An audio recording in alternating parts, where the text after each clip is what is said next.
crystal clear day. I was flying at 14,000 feet. Mach 0.97, or just under the speed of sound. Just before I called for our next maneuver, I started seeing stars. Then I lost my peripheral vision. I didn't know it yet, but my onboard oxygen generating system had failed. I was less than 2 seconds away from losing total consciousness. Mordo yelled again, "Jack, pull the green ring!" Somehow my left middle finger found its way to the green ring and pulled it. It wasn't the first time, nor would it be the last, that it were not for my wingman, I'd be dead. I'm a combat decorated F-18 pilot, instructor pilot, air show demonstration pilot, but most importantly for our talk today, I was the Navy's chief instructor in this process called CRM, Crew Resource Management. It truly is the method of why U.S. fighter pilots are the best in the world at what we do. I'm not going to teach you how to fly an F-18 today, unfortunately, but I'm going to take you on a mission. I'm going to teach you a process that U.S. fighter pilots and NASA astronauts use every day to achieve peak levels of human performance. What's exciting about this process that we implement is that everything that you do starts getting better. Your output, productivity, efficiency, safety. Your folks just start doing their jobs better. This process is going to introduce transparency, ownership, and true buy-in so that every member of our team knows that they play a critical role in our success. They want to matter. If we're looking to attract, develop, and retain top talent, this is exactly how we do it. Let's get started. I'm going to draw on some parallels between your line of work and mine.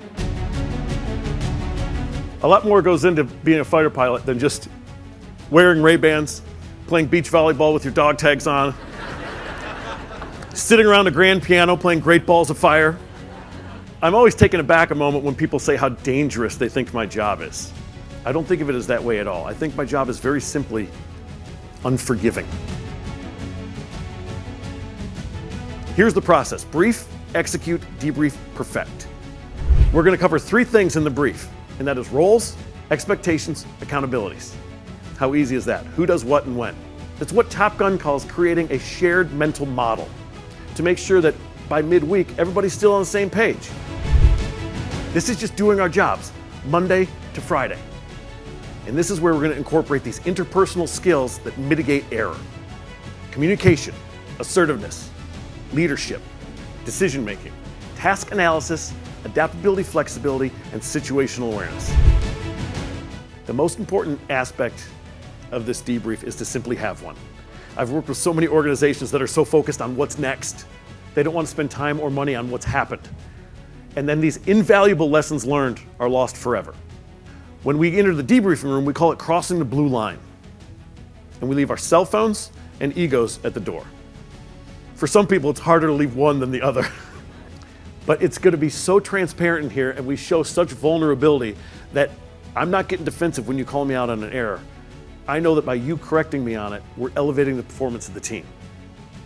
That is how we take all the goods and bads, what we learned in today's debrief, we roll them into tomorrow's brief, and that is the perfect phase. By learning what we did, both good and bad, repeating our successes and not repeating our failures. Brief, execute, debrief, perfect. Using this process is how you become the best in the world at what you do.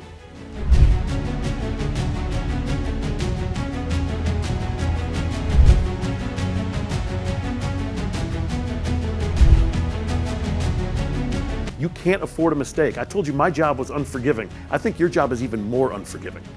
Because at the end of your worst day, you don't have a yellow and black handle that gives you an ejection seat to a silk parachute ride to safety. You have to get it right the first time. And this process will guarantee that you do. Be a wingman to every person on your team. Standardize everything that you do. Take away all those variables and think standardized. Eliminate drift. That normalization of deviance can destroy a company. And debrief, debrief, debrief. That's how you become the best in the world at what you do. It's a great day to be a fighter pilot. It's been my honor to be here with you today. I've given you the process. Now it's up to you. Go do it.